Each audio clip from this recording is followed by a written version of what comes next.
Stop reacting. Stop explaining yourself. Stop bleeding energy into places that will never give you strength back. If you are listening to this right now, it's because something inside you is tired. Tired of noise. Tired of chaos. Tired of being pulled in 1,000 directions by opinions, expectations, and emotions that are not even yours. Most people think they are exhausted because life is hard. That's not the truth. They are exhausted because they never learned control. They react to everything. Every message. Every comment. Every setback. Every disrespect. And every reaction hands away power. Here is the uncomfortable truth no one wants to say out loud. The world doesn't need to defeat you, you defeat yourself by reacting to it. Look around. People are angry, anxious, distracted, and desperate for validation. Not because they are weak, but because they never learn to focus inward. They chase motivation. They chase approval. They chase comfort. But strength is built in silence. Discipline is built in repetition. And unshakable confidence is built when you stop needing the world to agree with you. This audiobook is not here to hype you up. It is not here to tell you that everything will be okay. And it is definitely not here to comfort you.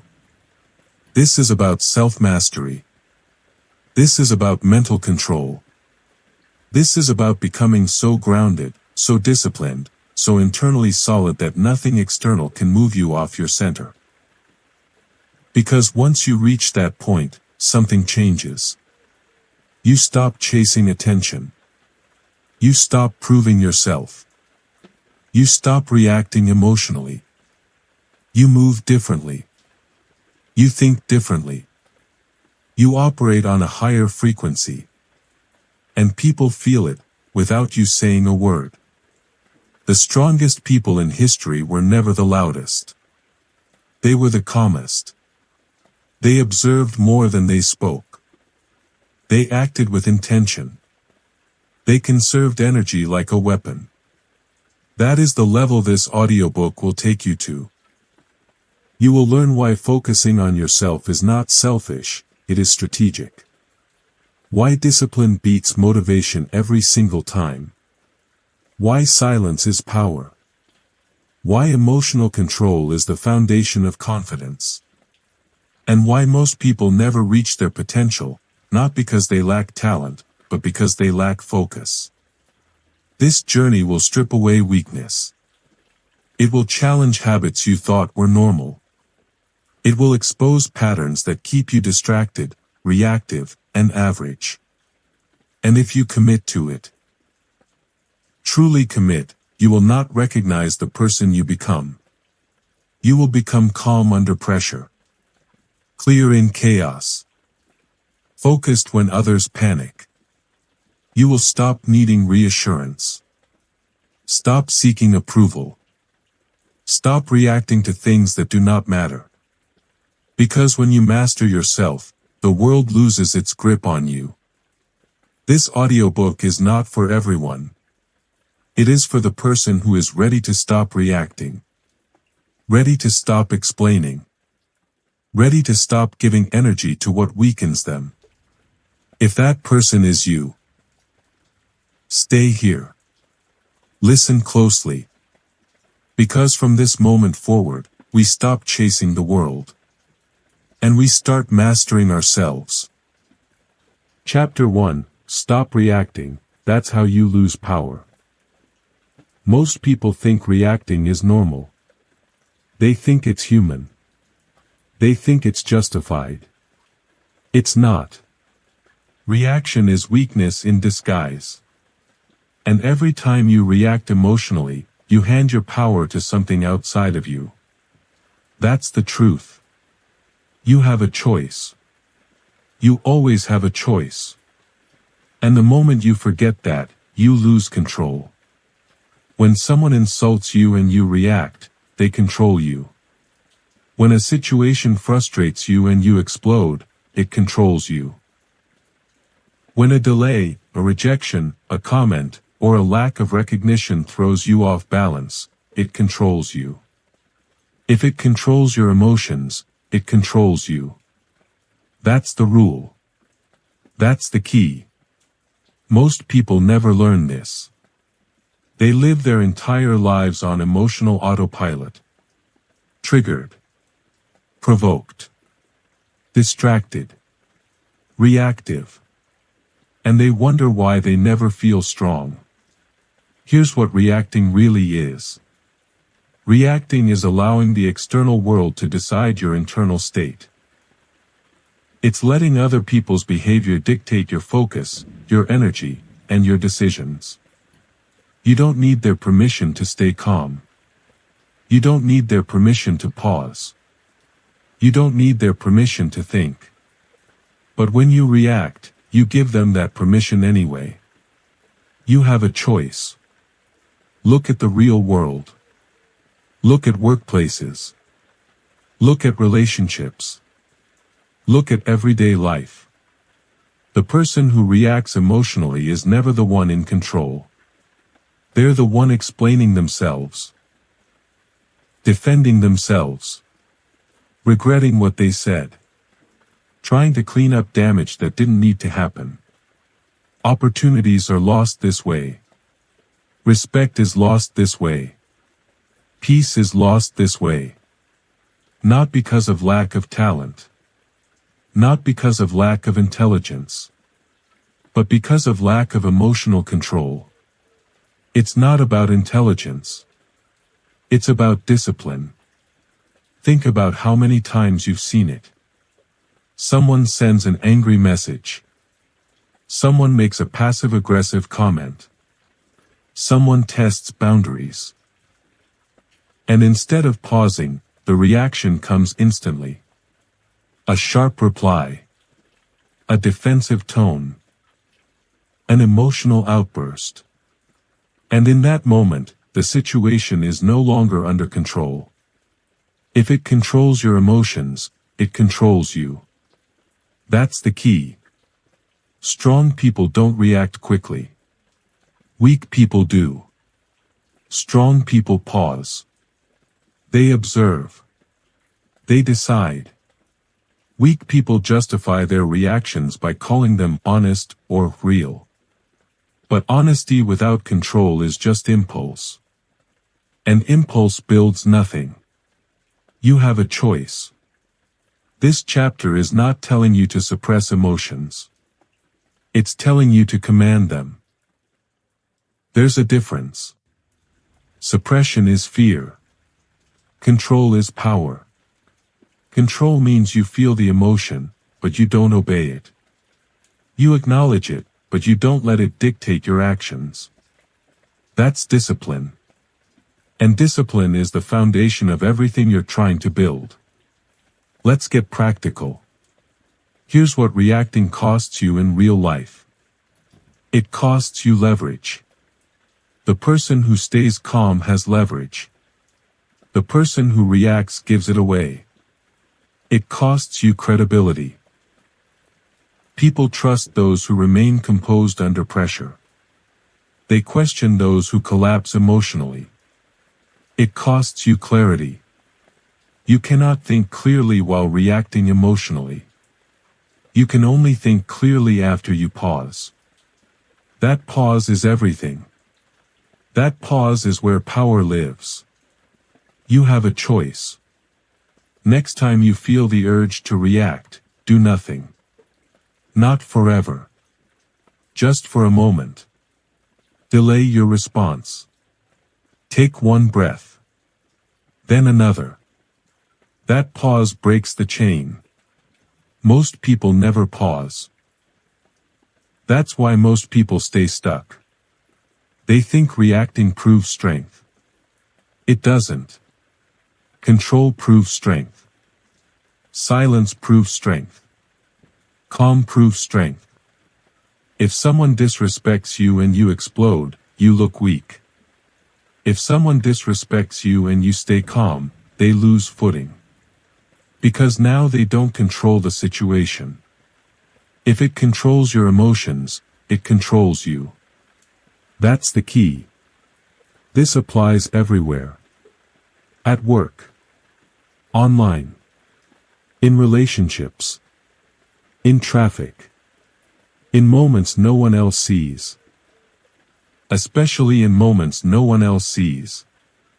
Because discipline is who you are when no one is watching. You don't need to win every argument. You don't need to correct every misunderstanding. You don't need to prove yourself in real time. You don't need their permission. The strongest move is often restraint. Not because you're afraid, but because you're disciplined. It's not about being passive. It's about being deliberate.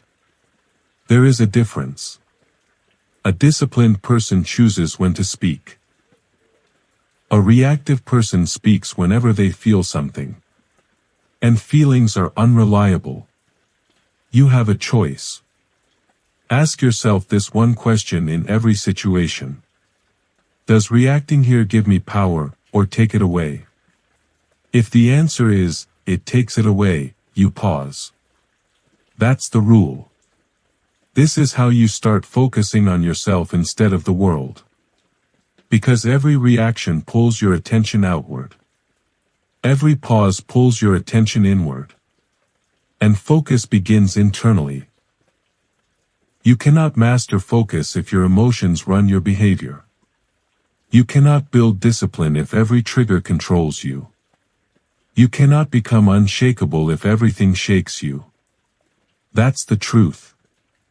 This chapter is the foundation. You don't build strength by reacting better. You build strength by reacting less. You don't need to be louder. You need to be steadier. You don't need to be faster. You need to be calmer. If it controls your emotions, it controls you. That's the key. Master this, and you take the first real step toward power. You stopped reacting. Now it's time to talk about what actually replaces reaction. Focus. Because once you stop wasting energy on reactions, you must decide where that energy goes. And that's what separates average from dangerous. You mastered your reactions. Now let's talk about the weapon that changes everything. Chapter 2. Focus is a weapon, use it or stay average. Focus is not a personality trait. It's not something you're born with. It's not something you either have or don't have. Focus is a weapon. And like any weapon, it can be trained, sharpened, and controlled. Or ignored, misused, and wasted. You have a choice.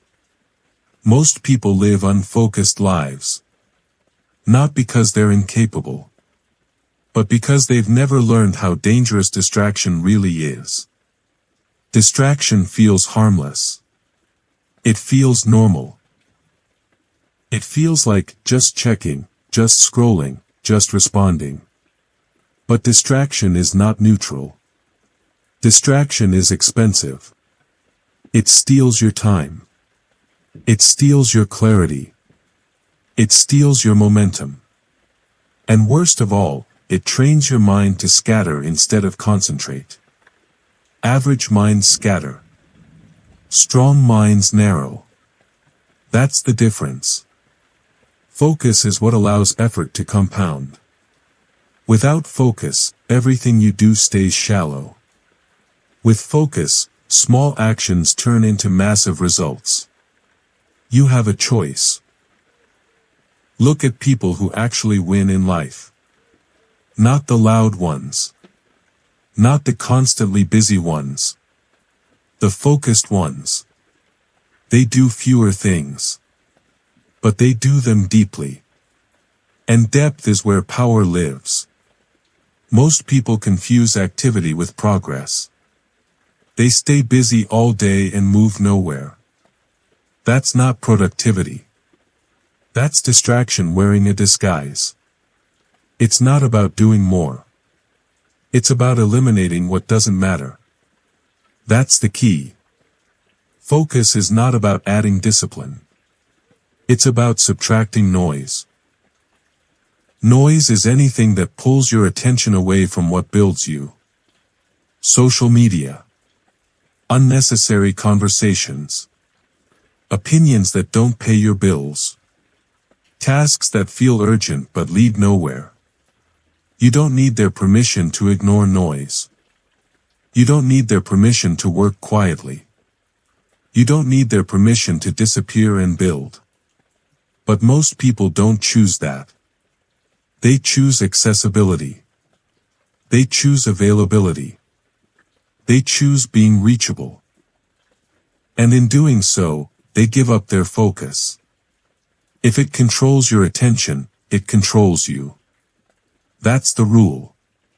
Discipline starts with deciding what does not deserve your attention. Not everything needs a response. Not everything deserves your energy. Not everything is your responsibility. You have a choice. Every day, you are training your focus, whether you realize it or not.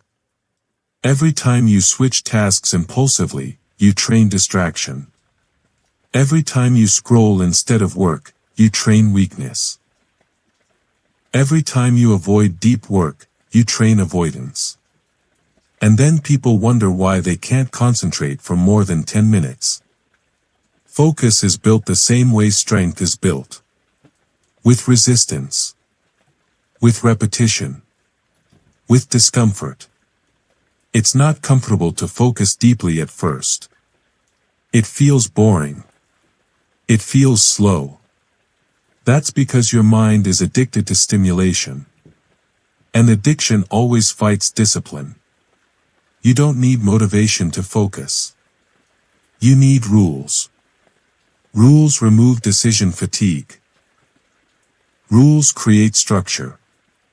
Structure creates freedom. That's the key. Decide in advance what gets your focus. Decide in advance when you work. Decide in advance what gets ignored. If you don't decide, the world will decide for you. And the world will choose distraction every time. You have a choice. Here's a hard truth. You cannot focus on yourself if you are constantly focused on everyone else. Their opinions. Their progress. Their lives. Their validation. Comparison kills focus. Consumption kills focus. Constant input kills focus. That's why isolation is powerful. Not forever. Not out of fear. But by design. Isolation removes noise. And when noise disappears, focus sharpens. Strong people protect their focus aggressively. Weak people protect their comfort. It's not about talent. It's about discipline. Discipline means doing the same important things every day, even when nothing exciting happens. That's how momentum is built. Discipline is not motivation, it's focus. This audiobook chapter teaches how to eliminate distraction, build deep work, and regain control of your attention. Focus is not dramatic. It's repetitive. It's boring. It's quiet. And that's why most people avoid it. They want excitement. They want stimulation. They want instant feedback. But focus doesn't reward impatience. Focus rewards consistency. You have a choice. Ask yourself this question every day. Is this building me or distracting me? If it's distracting you, remove it. Delay it. Limit it. Not someday. Now. Because every day you delay focus, you train average behavior. And average behavior produces average results. If it controls your attention, it controls you. That's the key. This is where people misunderstand focus. Focus is not about willpower. It's about environment. If your environment is designed for distraction, you will be distracted. If your environment is designed for focus, focus becomes easier. Remove apps. Silence notifications. Create blocks of uninterrupted time. You don't rise to your intentions. You fall to your systems. That's discipline. And discipline doesn't negotiate.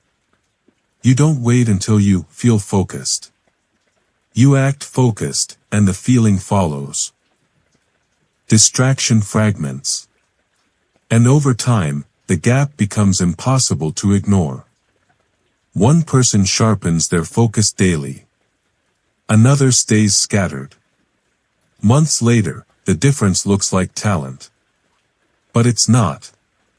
It's discipline. You stopped reacting. That freed your energy. Now you're learning where that energy must go. Focus is the weapon. Discipline is the hand that holds it.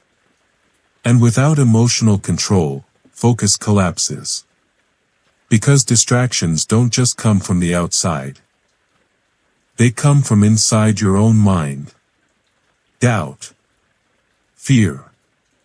Impulse. So next, we go deeper. Because before you can fully command your focus, you must master the thing that breaks it fastest. Your emotions. You've learned to stop reacting. You're learning to narrow your focus. Now it's time to harden your mind. Chapter 3: Emotional Control is the Real Strength. Most people misunderstand strength. They think strength is intensity. They think strength is aggression. They think strength is reacting fast, speaking loud, and proving something. It's not. Real strength is emotional control. That's the truth. Anyone can lose their temper. Anyone can react. Anyone can explode when they feel challenged. That takes no discipline. Control does. You have a choice. Every situation gives you two options. You can let emotions decide your behavior. Or you can decide for yourself. That choice defines your level of strength. If it controls your emotions, it controls you. That's the key. Emotions are powerful. They are fast. They are convincing. And that's why they're dangerous when left unchecked. Anger feels justified. Fear feels protective. Ego feels necessary. But feelings don't care about your long-term goals. They only care about the moment. And people who live for the moment stay trapped in it. Strong people don't eliminate emotions. They manage them. They feel anger without acting on it. They feel fear without obeying it. They feel frustration without letting it dictate their next move. That's discipline. It's not about being emotionless. It's about being in command.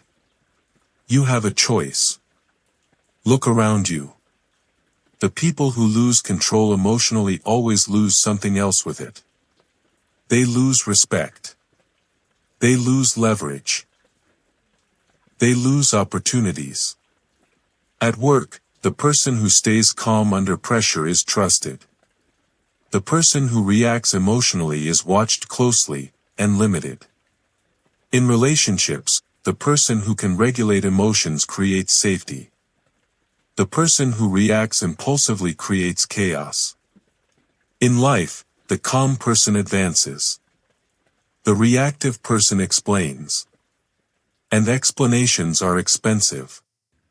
If it controls your emotions, it controls you. That's the rule. Here's what emotional control actually looks like in practice. It looks like pausing before you respond. It looks like lowering your voice when others raise theirs. It looks like thinking long-term when emotions want short-term relief. That pause is power. That pause separates leaders from followers. Most people never develop this skill because no one teaches it. They're told to express themselves. They're told to let it out. They're told that holding back is unhealthy. That's incomplete advice. Uncontrolled expression creates weak patterns. Controlled expression creates strength. You don't need their permission to stay calm. You don't need their permission to walk away. You don't need their permission to choose discipline over drama. You have a choice. Here's a simple rule you must adopt. Never make decisions while emotionally charged. Not when angry. Not when afraid. Not when excited. Not when insecure. Emotions distort judgment. Strong people wait until clarity returns. Weak people act while emotions are loud. And then they deal with consequences. That's the difference. Emotional control is a daily practice. Not a one-time decision. Every day, life tests you.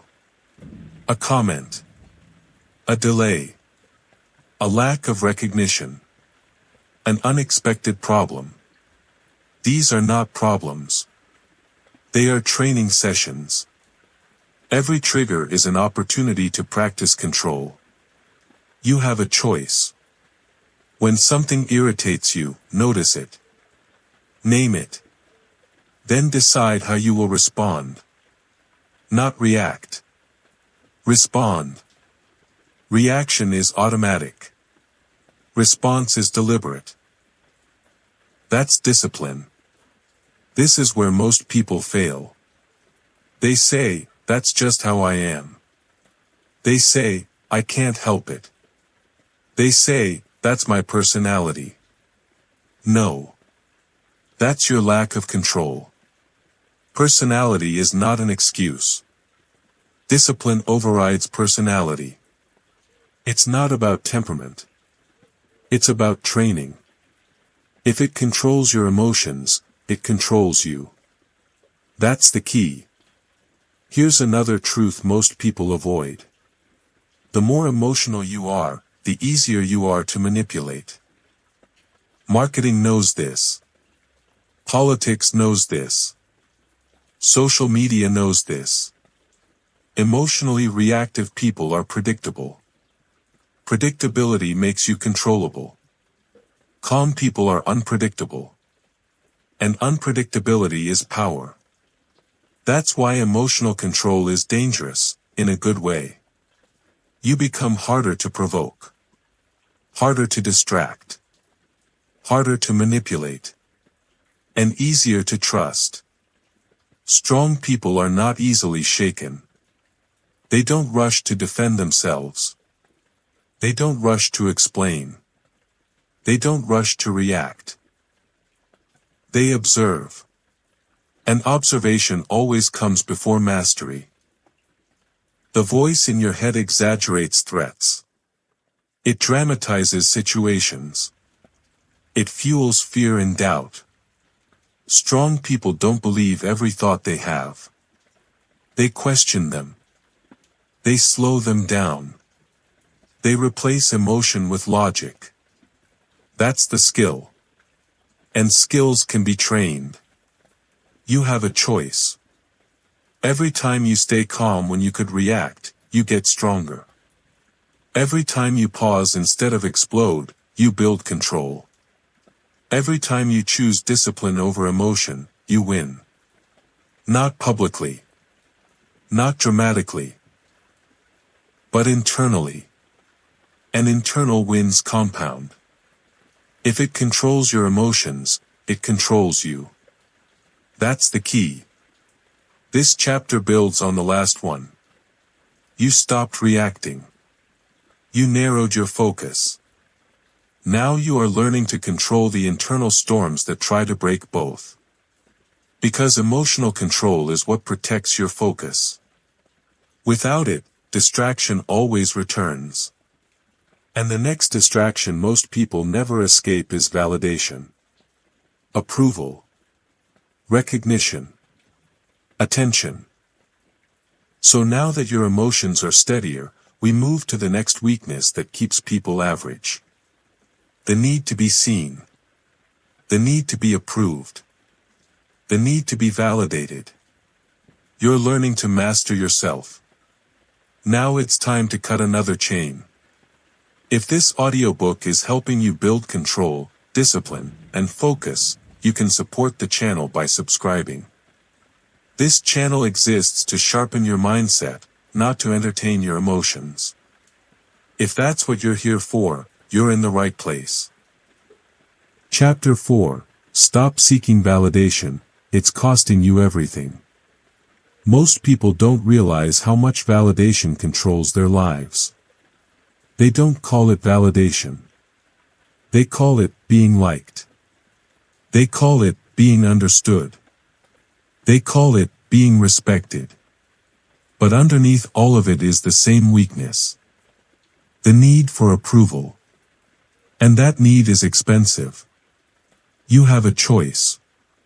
Every time you look for validation, you hand your power to someone else.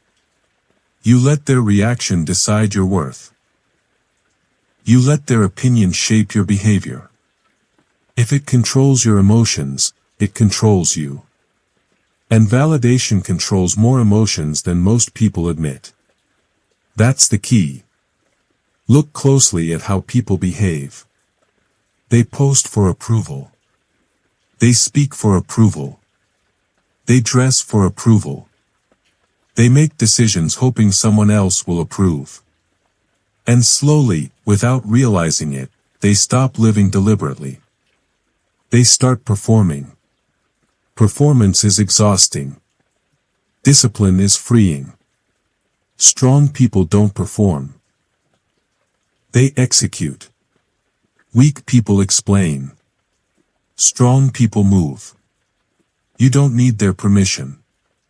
The need for validation makes you predictable. It makes you hesitant. It makes you second-guess yourself. Because now, every action has a question attached to it. What will they think? That question kills momentum. It's not about confidence. It's about discipline. Confidence is unstable when it depends on others. Discipline is stable because it depends on rules. You have a choice. Validation seeking shows up everywhere. At work, people over-explain instead of delivering results. In relationships, people tolerate disrespect to avoid disapproval. Online, people chase attention instead of building skill. And then they wonder why they feel empty. Because approval never satisfies. It only demands more. If it controls your emotions, it controls you. That's the rule. Here's the truth most people avoid. The more you seek validation, the less respect you receive. Not because people are cruel, but because neediness signals weakness. And weakness is not trusted. The calm, disciplined person who doesn't chase approval stands out immediately. They don't rush to explain themselves. They don't react to every opinion. They don't adjust their behavior to be liked. They focus on results. And results speak louder than validation ever could. You have a choice. Ask yourself this question honestly. How many decisions do I make to be approved instead of effective? That answer explains most of your frustration. Validation seeking makes you emotional. Emotional behavior breaks focus. Broken focus destroys discipline. That's why this chapter matters. If you want to become unshakable, you must become approval independent. That doesn't mean you become arrogant. It means you become grounded. You stop outsourcing your self-worth. Strong people validate themselves through action. They don't wait for praise. They measure progress. They don't need applause. They need consistency. That's discipline. And discipline doesn't ask for permission. You don't need their permission to improve your life.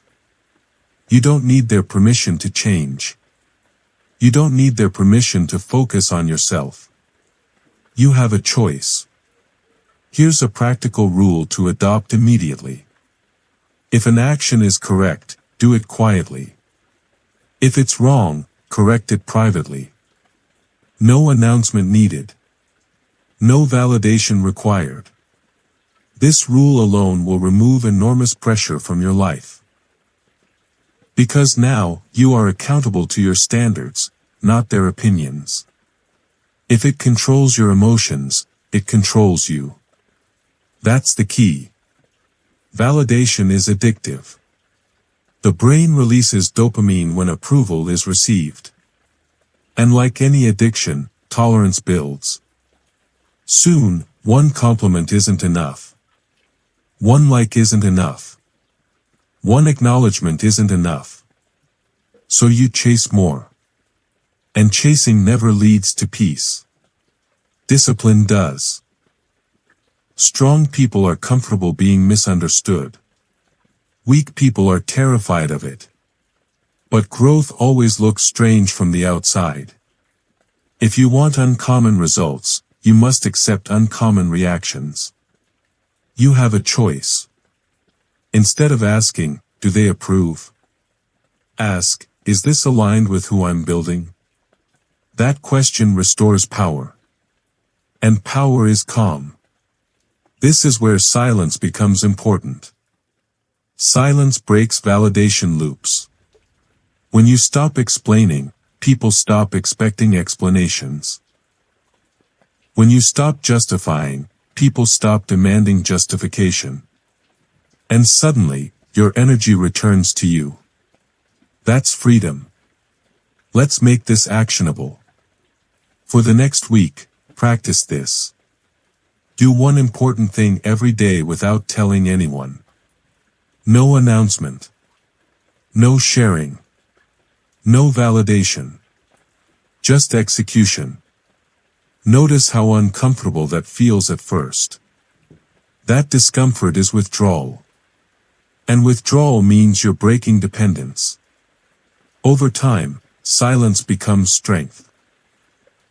You stop needing external confirmation. You start trusting your process. And trust in your process is unshakable. If it controls your emotions, it controls you. That's the key. Validation keeps people average because it keeps them reactive. Discipline makes people dangerous because it keeps them focused. This chapter connects directly to the last one. You learn to control your emotions. Now you are removing one of the biggest emotional triggers of all, approval. And once approval no longer controls you, something else becomes possible. Consistency. Because consistency requires silence. Consistency requires showing up without praise. Working without applause. Continuing when no one is watching. That's where discipline is tested. And that's where most people quit. So now, we go deeper. Because motivation fades quickly. Approval disappears. Attention moves on. And what remains is discipline. You cut the need for validation. Now it's time to build the habit that replaces it. The habit that works even when you don't feel like it. This audiobook is for people who choose discipline over distraction. If you're still listening, you already belong here. Chapter 5, Discipline works even when motivation dies. Motivation is unreliable. It comes and goes. It rises when things feel exciting. It disappears when things feel difficult. And that's why motivation has never built anything lasting. Discipline has. You have a choice. Most people wait to feel ready before they act. They wait for motivation. They wait for confidence. They wait for the right mood. And while they wait, nothing changes. Because motivation is a feeling. And feelings are temporary. Discipline is a decision. And decisions don't depend on mood. That's the key. If your progress depends on how you feel, your progress will always be inconsistent. Strong people understand this early. Weak people learn it late, if they learn it at all. Discipline is doing what needs to be done even when you don't feel like it. Especially when you don't feel like it. That's not punishment. That's freedom. Because once discipline is in place, motivation is no longer required. You have a choice. Look at the real world. The people who succeed long-term are not the most motivated. They are the most consistent. They show up when they're tired. They work when no one is watching. They continue when excitement is gone. And that's why they win. Motivation wants comfort. Discipline demands structure. Comfort asks, how do I feel today? Discipline asks, what needs to be done? Only one of those questions builds a future.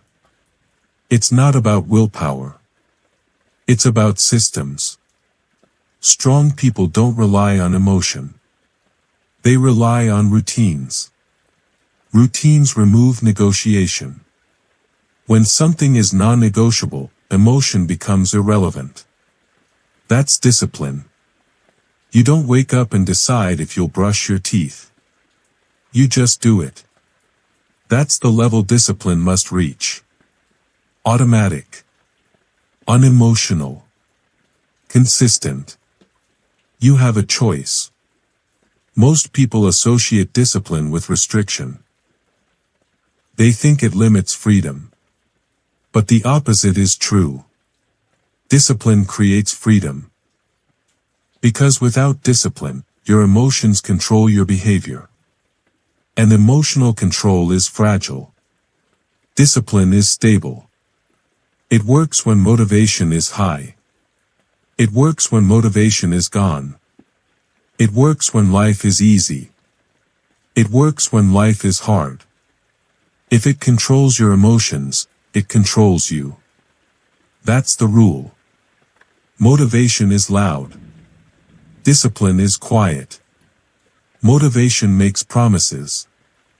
Discipline keeps them. Motivation wants recognition. Discipline doesn't care who's watching. That's why discipline builds confidence that doesn't collapse. Confidence built on motivation is fragile. Confidence built on discipline is unshakable. Because it's backed by proof. Daily proof. You have a choice. Here's where most people fail. They try to change everything at once. They rely on bursts of motivation. They burn out. Discipline doesn't work that way. Discipline is small, repeatable actions done daily. Not heroic effort. Not extreme intensity. Consistency. That's the key. 1 focused hour every day beats 10 motivated hours once a week. Discipline compounds. And compounding is invisible at first. That's why weak minds quit early. They don't see results fast enough. They don't feel rewarded. But discipline doesn't reward impatience. It rewards endurance. Let's get practical. If you want discipline to work when motivation dies, you must simplify. Too many goals destroy discipline. Too many rules create confusion. Discipline thrives on clarity. Decide what matters. Remove everything else. One main objective. A few non-negotiable habits. That's it. You don't need to optimize everything. You need to execute something. You have a choice. Here's a rule you must adopt. Never miss twice. Miss once, correct immediately. Miss twice, and the habit begins to break. Discipline isn't about perfection. It's about correction. Strong people don't quit after mistakes. They adjust and continue. Weak people use mistakes as excuses. It's not about failure. It's about response. Response is discipline.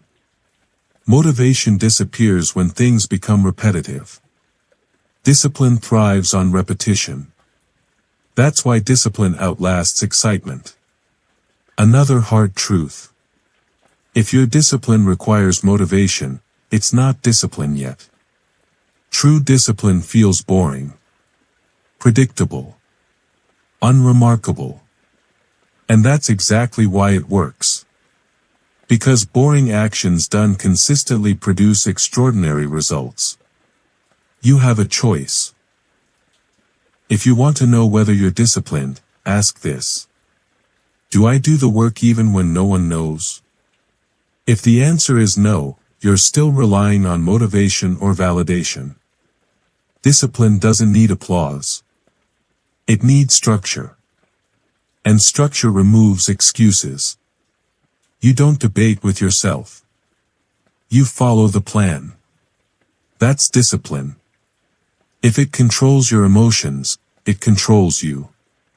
That's the key. This chapter connects directly to the last one. You remove the need for validation. Now you're removing the need for motivation. Because both are external. Validation comes from others. Motivation comes from feelings. Discipline comes from decision. And decision is internal.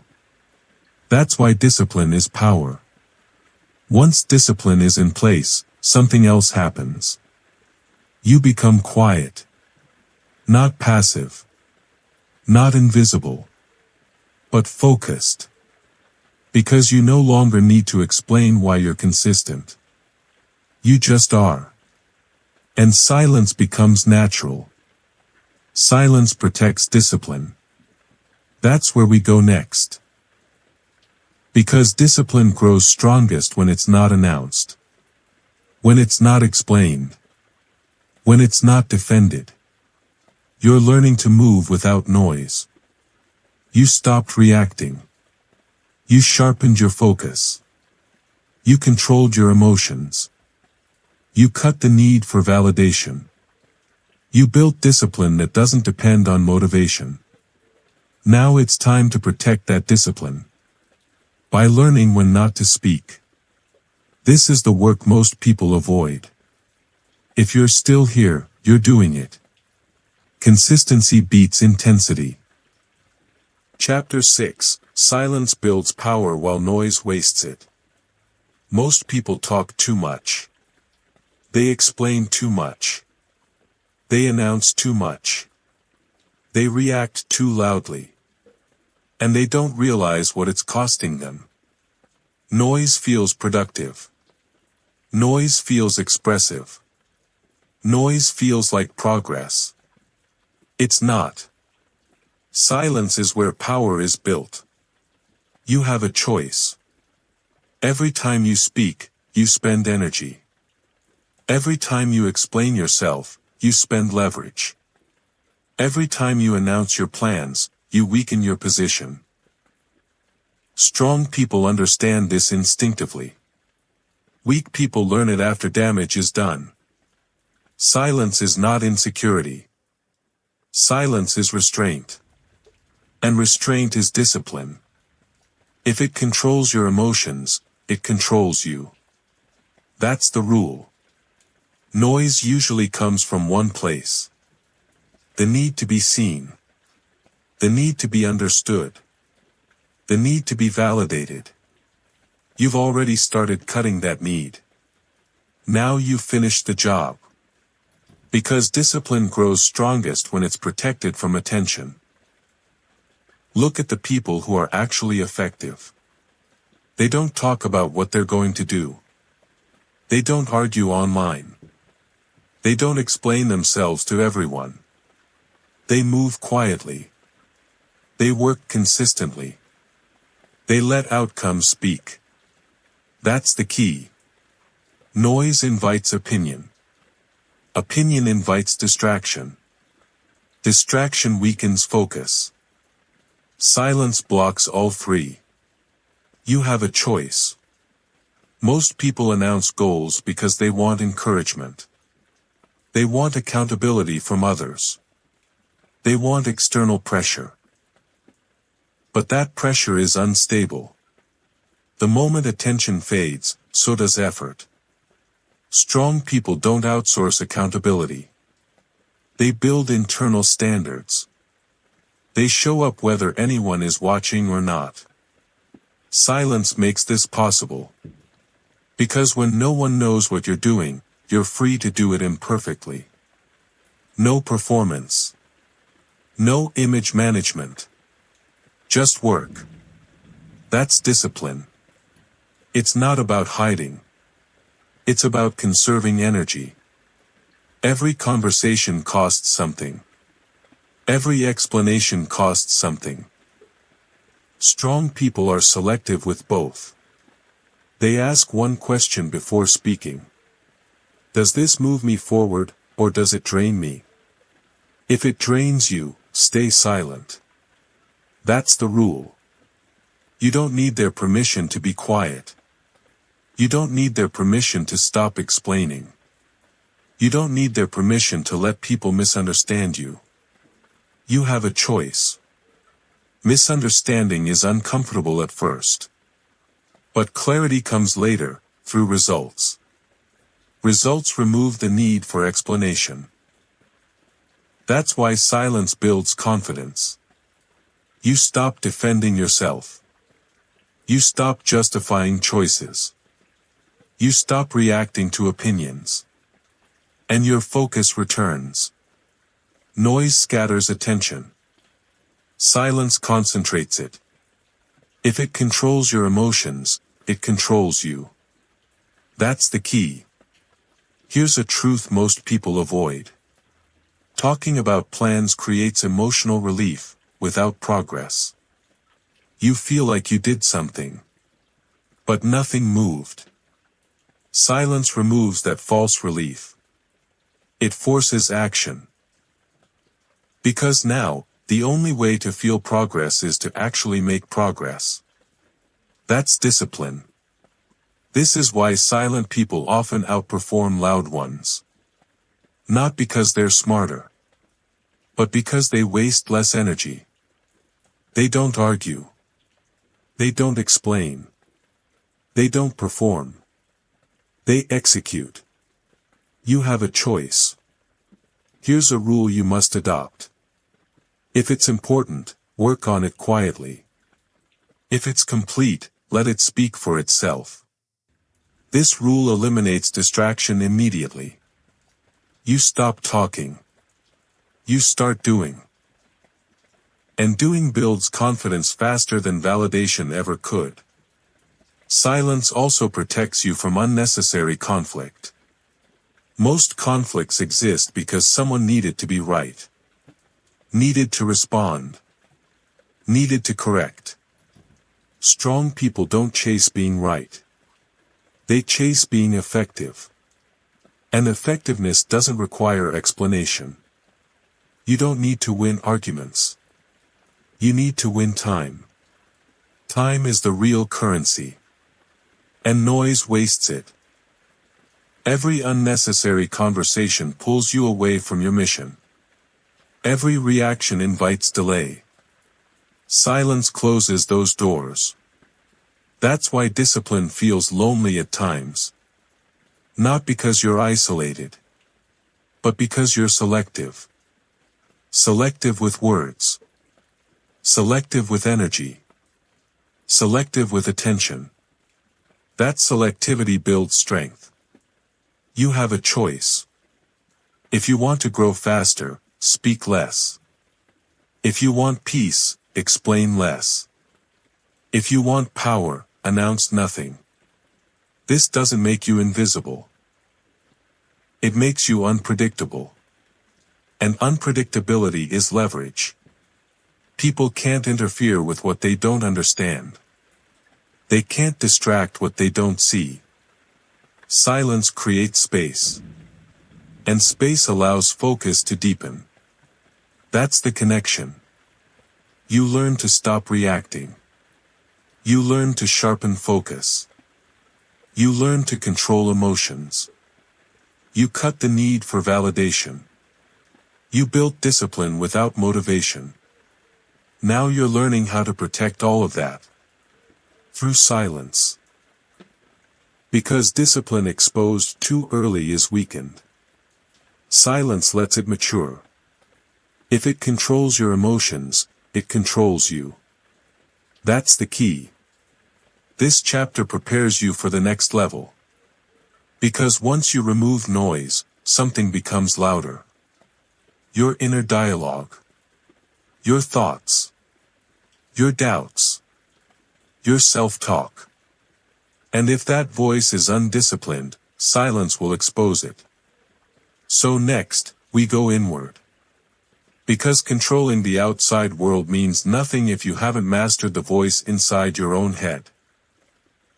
You've learned when not to speak. Now it's time to learn what to listen to. Stay with the process. This part matters. Chapter 7.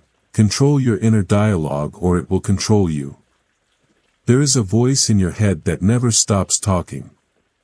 Most people never question it. They never challenge it. They never slow it down. They just obey it. And that's why most people never gain control. You have a choice. Your inner dialogue shapes your decisions. Your decisions shape your behavior. Your behavior shapes your life. If you don't control the voice inside your head, it will control everything you do. If it controls your emotions, it controls you. That's the rule. Most people believe every thought they have. They assume thoughts are facts. They assume feelings are instructions. They assume doubt is truth. It's not. Thoughts are impulses. Emotions are signals. Neither deserves blind obedience. Strong people understand this early. They don't argue with reality, they manage their internal response to it. Weak people let their thoughts run wild. Fear speaks first. Doubt speaks loudly. Excuses sound convincing. And because no one challenges the voice, it becomes law. That's how people sabotage themselves. You have a choice. Your mind exaggerates threats. It dramatizes discomfort. It resists effort. That's not weakness. That's biology. But discipline means you don't let biology decide your future. You train the mind the same way you train the body. With repetition. With resistance. With structure. That's the key. Here's a hard truth. The voice in your head is not you. It's a tool. And a tool must be controlled. If your inner dialogue says, "I'm tired," you don't stop. You evaluate. If it says, "This is too hard," you don't quit. You adjust. If it says, "What if I fail," you don't retreat. You prepare. Strong people listen, then decide. Weak people hear, then obey. You have a choice. Most people never pause between thought and action. That pause is everything. Thought, pause, decision. Remove the pause, and emotion controls behavior. Insert the pause, and discipline takes over. That pause is the same pause you learned in Chapter 1. It's the foundation of control. If it controls your emotions, it controls you. That's the key. Your inner dialogue is loudest when you are tired, stressed, or alone. That's when discipline matters most. Because the voice will tell you to quit, to delay, to seek comfort. Comfort feels safe. Comfort feels reasonable. Comfort ruins progress. Strong people do not negotiate with comfort. They acknowledge discomfort and proceed anyway. That's mental toughness. Mental toughness is not positivity. It's clarity. You don't lie to yourself. You don't motivate yourself emotionally. You instruct yourself. That's the shift. Instead of asking, "How do I feel?" you ask, "What is required?" Required actions don't change based on mood. You have a choice. Here's a rule to adopt immediately. Never take advice from a tired mind. When you're exhausted, your inner dialogue becomes unreliable. Delay decisions. Delay conclusions. Delay judgments. Rest if needed, but don't quit. Quitting is permanent. Fatigue is temporary. Strong people know the difference. Your mind will say, "This isn't worth it." But discipline responds, "Stay the course." That response must be practiced. Because thoughts repeat. And repetition builds belief. If you repeat disciplined instructions, discipline becomes automatic. If you repeat excuses, weakness becomes default.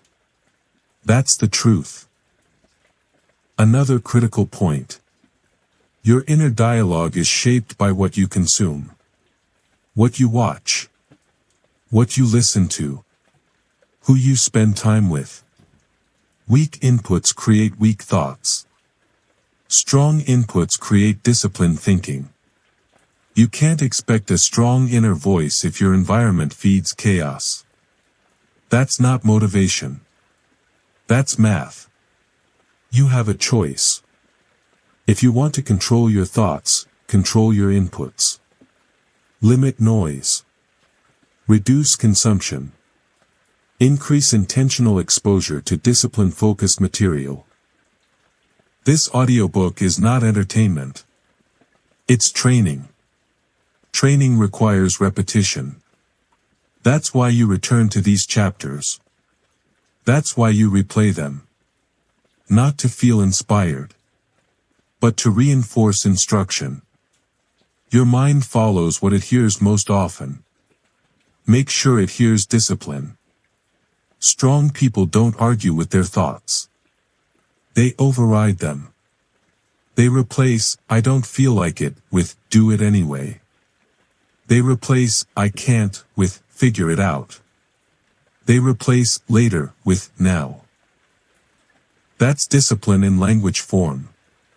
Language shapes behavior. Behavior shapes identity. Identity determines destiny.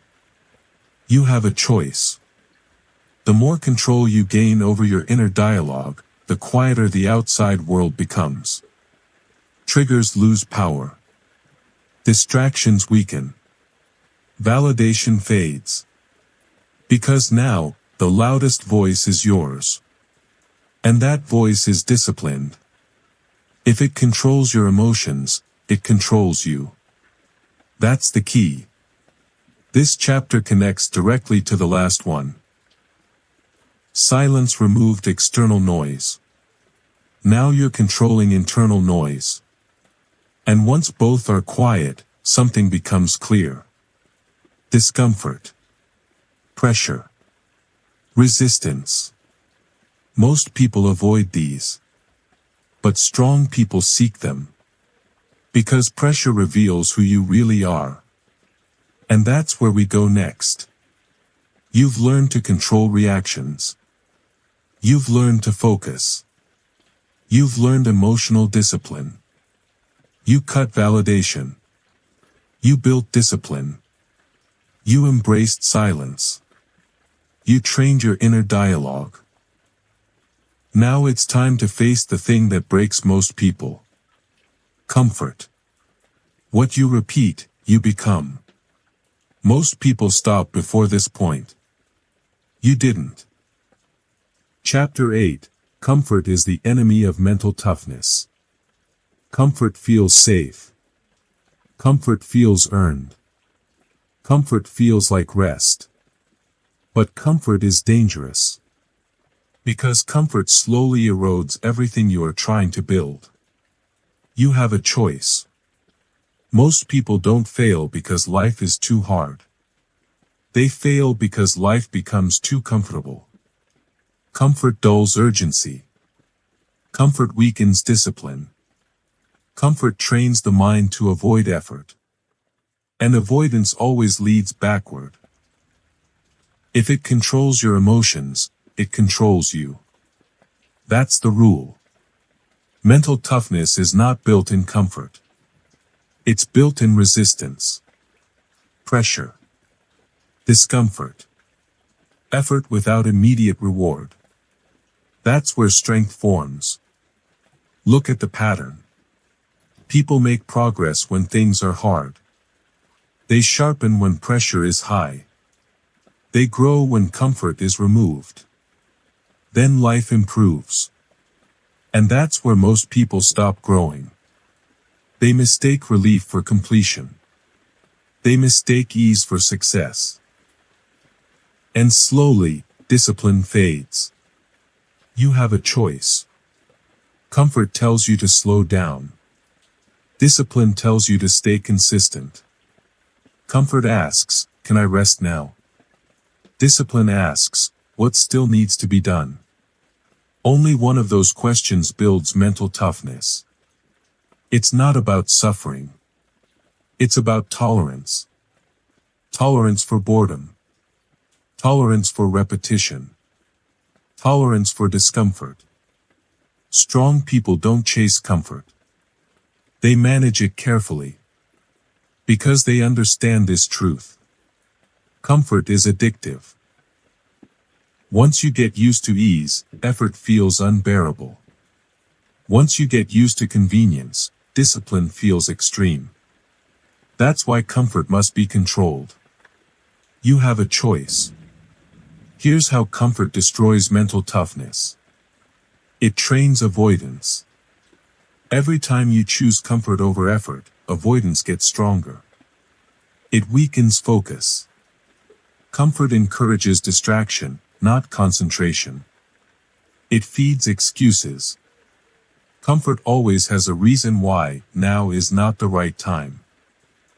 And excuses feel logical when comfort is in charge.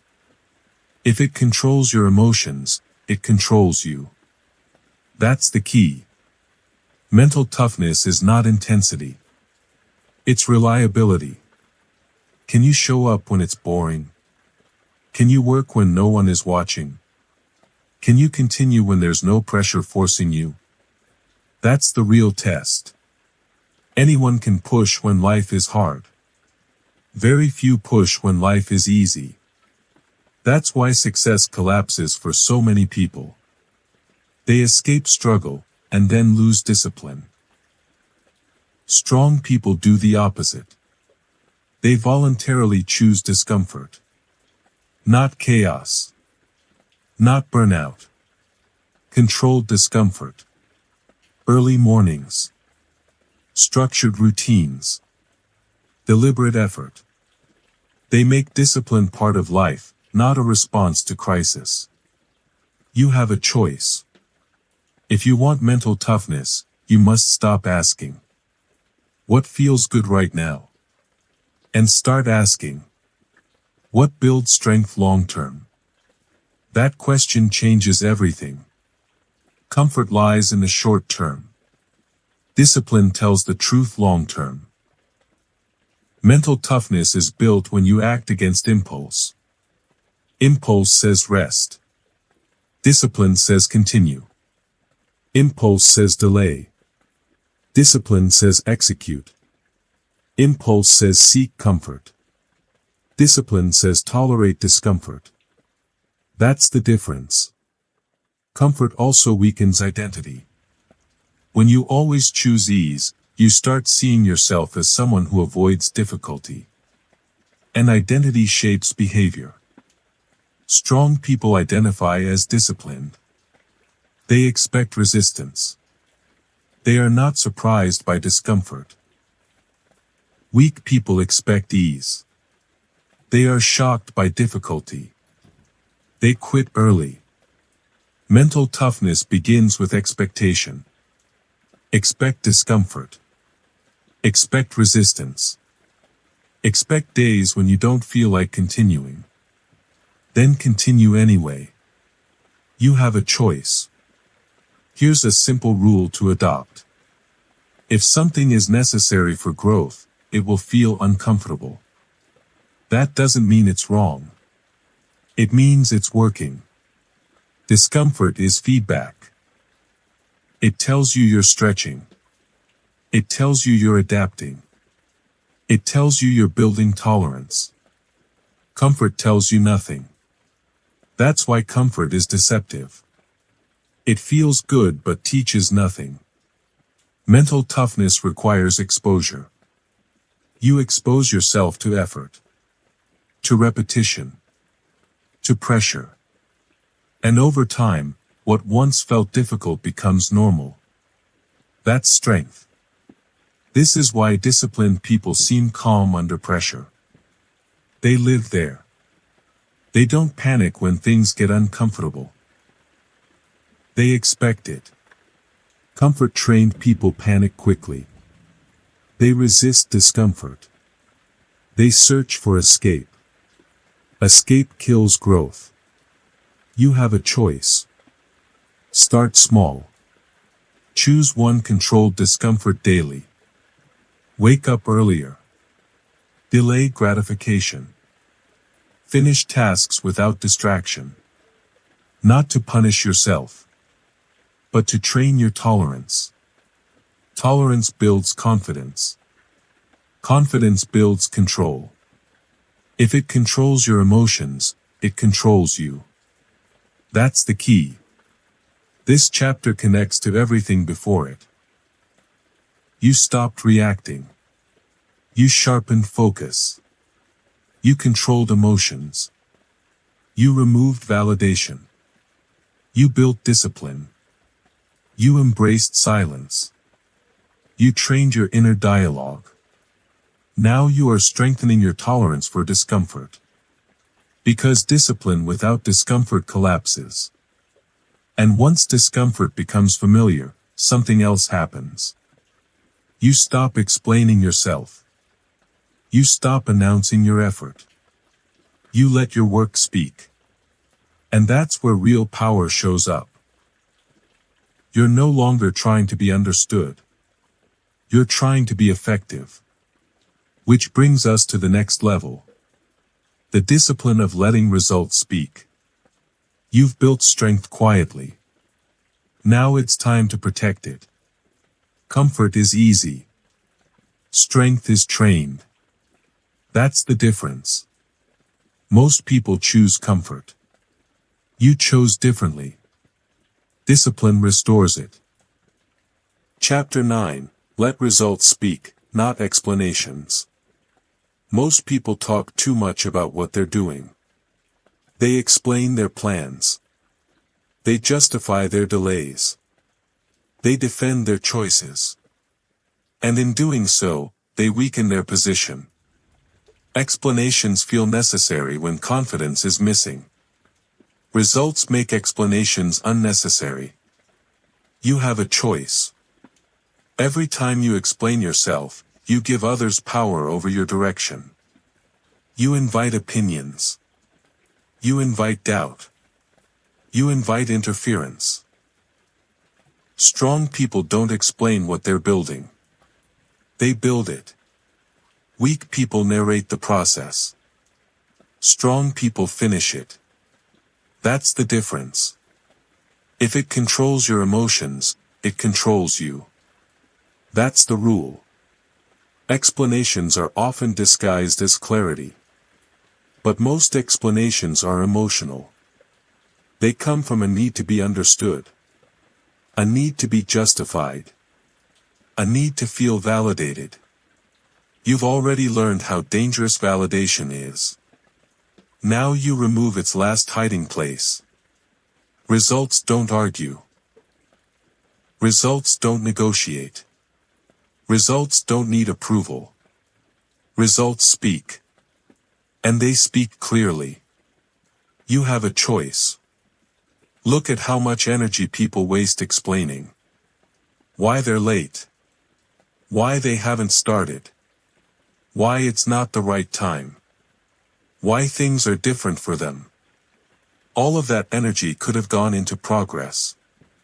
But explanation feels safer than execution. Execution exposes you. Explanation protects ego. Strong people sacrifice ego. Weak people protect it. It's not about confidence. It's about discipline. Discipline doesn't need to be understood. Discipline needs to be applied. That's the key. When you stop explaining, something powerful happens. You regain time. You regain focus. You regain authority. Because now, your actions are the only signal. And actions are harder to argue with. You don't need their permission. You don't need their agreement. You don't need their understanding. You have a choice. Here's a hard truth. The more you explain, the less people trust your results. Not because they're cruel, but because explanation signals uncertainty. Results signal certainty. Certainty is calm. Uncertainty is loud. That's why quiet people often feel more powerful. They don't rush to convince. They don't rush to clarify. They don't rush to defend. They let time do the talking. Time always sides with consistency.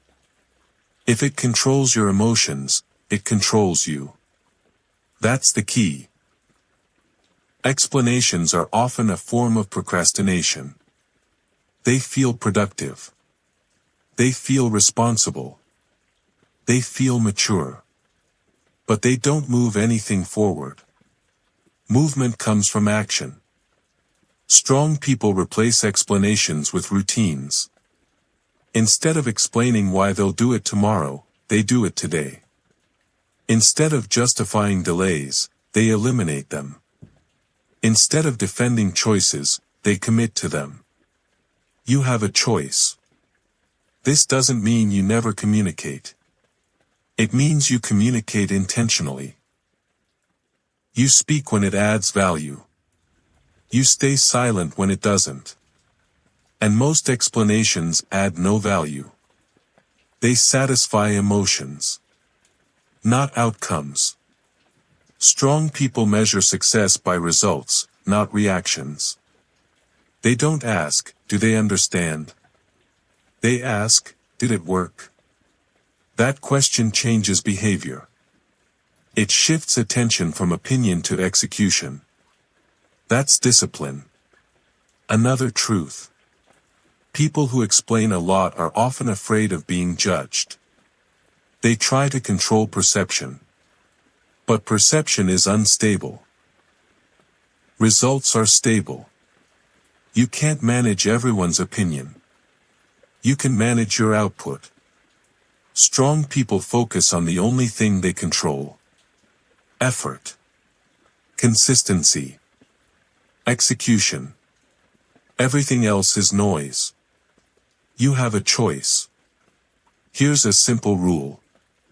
If you're making progress, you don't owe anyone an explanation. If you're not making progress, explanations won't help. Either way, action is the answer. Explanations create dependency. You start needing people to understand in order to move forward. Results create independence. You move forward regardless. That's power. Strong people don't announce transitions. They transition.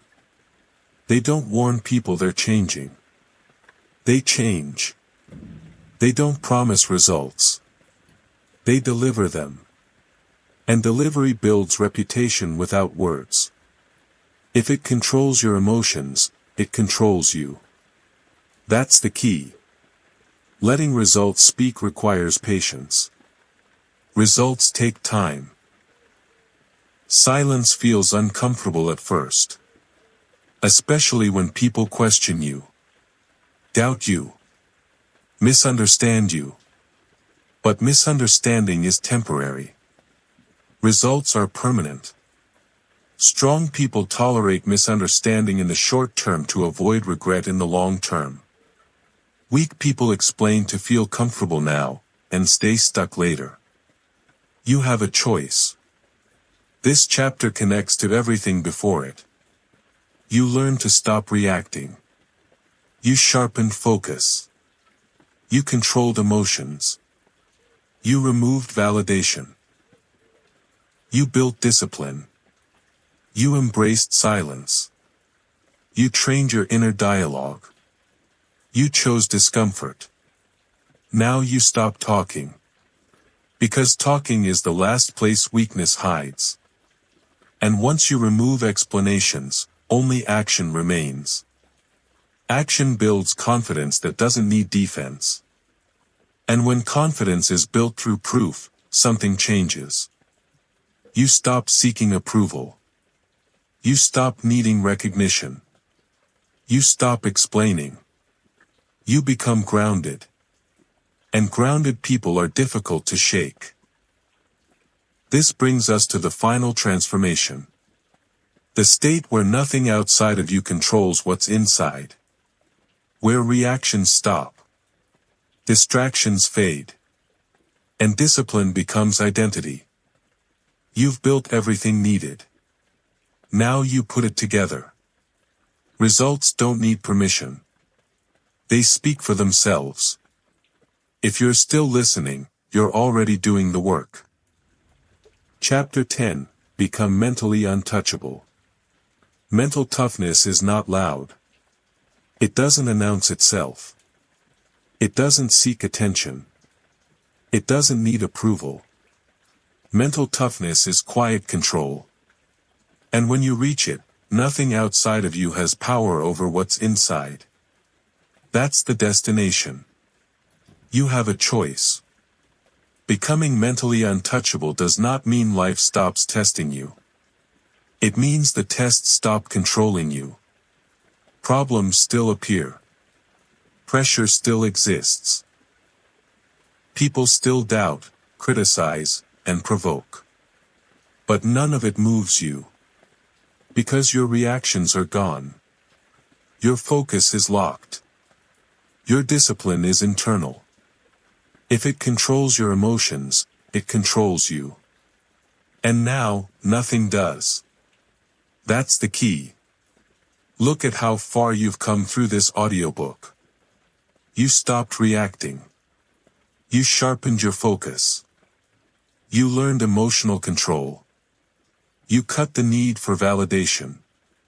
You built discipline without motivation. You embraced silence. You controlled your inner dialogue. You chose discomfort. You let results speak. Each step removed a layer of weakness. And what remains is clarity. Mentally untouchable people are not special. They are trained. They trained their reactions. They trained their focus. They trained their discipline. Training creates identity. And identity creates consistency. Consistency creates results. Results create confidence. And confidence removes fear. That's the cycle. You have a choice. Mental toughness is not about dominating others. It's about mastering yourself. When you master yourself, you don't need to control the world. The world stops controlling you. That's freedom. Mentally untouchable people are calm in chaos. They don't rush. They don't panic. They don't overreact. They observe. Observation creates options. Options create leverage. Leverage creates power. Most people live without leverage because they give it away emotionally. You didn't. You learned to keep it. If it controls your emotions, it controls you. That's the rule you no longer break. Being mentally untouchable also means accepting reality without resistance. You don't complain. You don't wish things were different. You adapt. Adaptation is strength. Complaining is weakness disguised as expression. Strong people accept what is and act accordingly. That's discipline. You don't need their permission to be strong.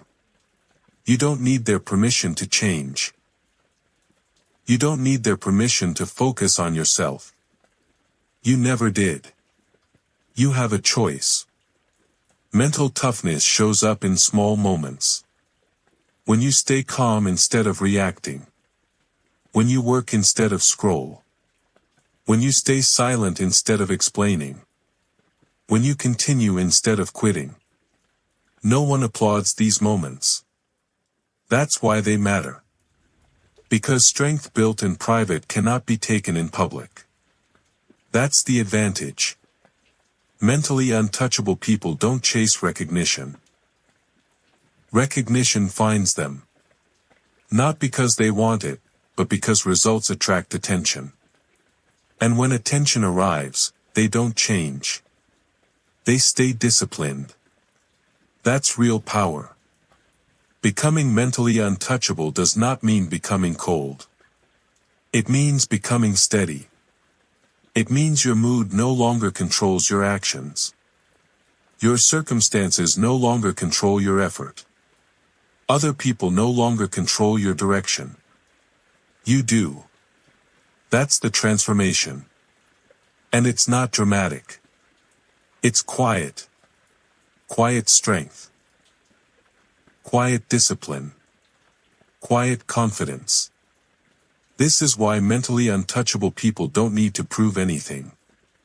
They already know. They know what they can tolerate. They know what they can endure. They know what they can build. That knowledge is unshakable.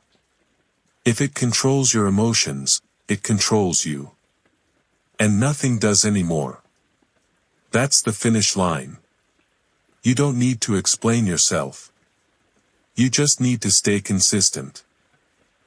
This is why mentally untouchable people don't need to prove anything. They already know. They know what they can tolerate. They know what they can endure. They know what they can build. That knowledge is unshakable. They've been tested, quietly. Without applause. Without validation. They've sat with discomfort long enough that it stopped feeling like a threat. And once you reach that point, something changes. You stop reacting. You stop explaining. You stop adjusting your behavior to be understood. Because mentally untouchable people don't outsource their self-worth. They don't negotiate with their standards. They don't need permission to stay disciplined. They move differently. Not louder. Not faster. Just cleaner. If something controls your emotions, it controls you. That includes people. Opinions. Outcomes. Even your own impulses. Mental toughness is not about shutting emotions down.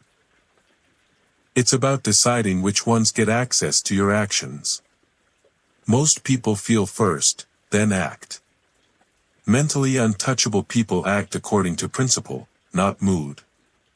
They don't wake up asking how they feel. They wake up knowing what needs to be done.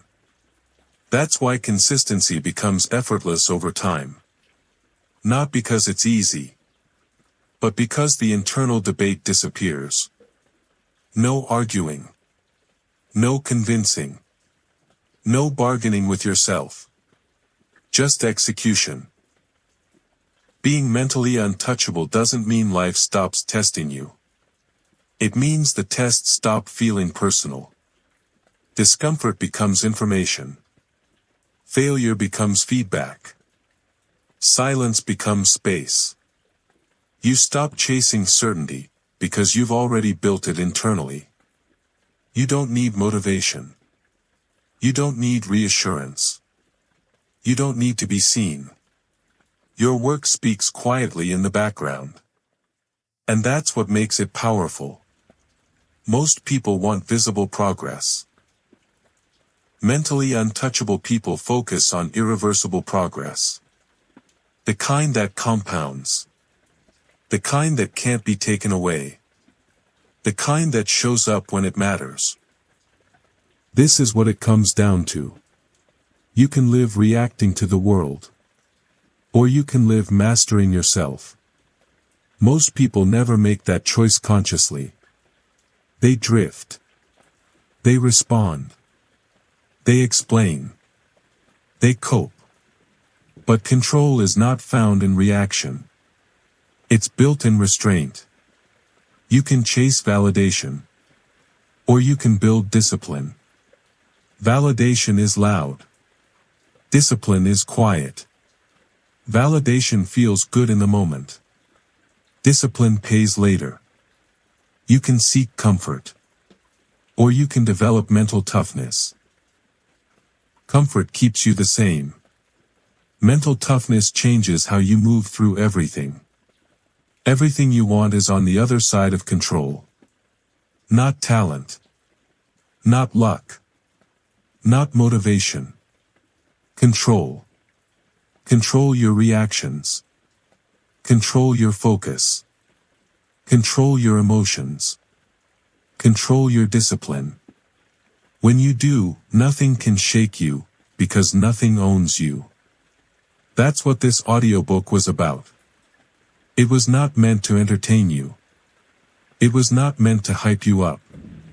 It was not meant to distract you. It was meant to train you.